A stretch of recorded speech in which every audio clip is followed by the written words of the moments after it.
So guys, एक बार आपका फिर से स्वागत है। हम आपके सामने हाजिर हैं।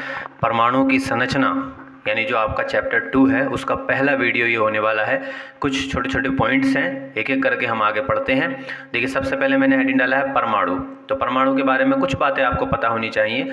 परमाणु अति यानी पदार्थ का अति सूक्ष्म कण है। सिंपल सी बात है, हम सभी जानते हैं, पढ़ते आए हैं। आप 9th में पढ़ा, आपने 10th में पढ़ा कि पदार्थ का अति सूक्ष्म कण है भाई परमाणु। बहुत छोटा कण है। अंग्रेजी में इसे क्या कहते हैं? एटम कहते हैं।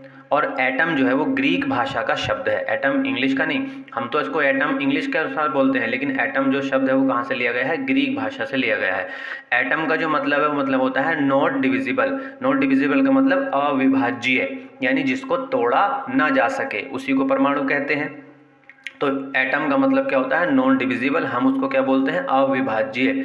तो एटम एक तरह का अविभाज्य कण है, ये भी आप याद रख सकते हैं। परमाणु के अंदर इलेक्ट्रॉन, प्रोटॉन और न्यूट्रॉन अवयव मौजूद होते हैं। कभी कभी पूछ लेता है एक नंबर में कि भाई परमाणु के अवयव बताइए, तो इलेक्ट्रॉन, प्रोटॉन और न्यूट्रॉन होते हैं। इलेक्ट्रॉन के ऊपर देखिए माइनस लगा है, प्रोटॉन के ऊपर प्लस लगा है, न्यूट्रॉन के ऊपर कुछ भी आवेश नहीं है। वो हम धीरे धीरे पढ़ेंगे ऐसा क्यों होता है। फिर आता है परंतु हाइड्रोजन में ऐसा नहीं होता है, क्योंकि हाइड्रोजन में न्यूट्रॉन नहीं होता है। कोई आपसे पूछे कि भाई हाइड्रोजन, जैसे हमने कहा कि भाई परमाणु के अंदर इलेक्ट्रॉन, प्रोटॉन और न्यूट्रॉन होते हैं। कोई हमसे पूछेगा कि भाई हाइड्रोजन के अवयव बताओ, तो हाइड्रोजन में इलेक्ट्रॉन होता है, न्यूट्रॉन होता है, प्रोटॉन होता है, मगर उसमें न्यूट्रॉन नहीं होता है। तो इसलिए मैंने वो लाइन नीचे लिख दी है कि परमाणु में तो इलेक्ट्रॉन, प्रोटॉन, न्यूट्रॉन होते हैं, लेकिन परंतु हाइड्रोजन के साथ ऐसा नहीं होता है, क्योंकि हाइड्रोजन के अंदर न्यूट्रॉन मौजूद नहीं होता है। बस इतना सा आपको ध्यान रखना है। अब दाईं ओर देखिए, इलेक्ट्रॉन के बारे में चर्चा कर रहे हैं। इलेक्ट्रॉन की हम आगे और चीज़ें पढ़ेंगे, यहाँ मैंने कुछ बेसिक चीज़ें बताई हैं।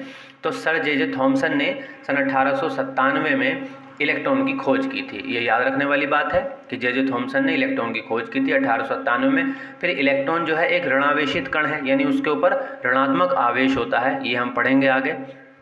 फिर उसके बाद यह परमाणु में उपस्थित कणों में सबसे छोटा कण है। तो परमाणु के अंदर जो कण है, इलेक्ट्रॉन, प्रोटॉन, न्यूट्रॉन, उनमें सबसे छोटा कौन है? तो भैया इलेक्ट्रॉन सबसे छोटा होता है। इलेक्ट्रॉन को, ये का नहीं होगा, को होगा। इलेक्ट्रॉन को E माइनस यानी इलेक्ट्रॉन से प्रदर्शित करते हैं। E माइनस लिखते हैं इलेक्ट्रॉन को शॉर्ट फॉर्म में। तो इलेक्ट्रॉन के बारे में 3-4 बातें थी, ये आपको ध्यान रखना है। फिर आता है प्रोटॉन किसे कहते हैं।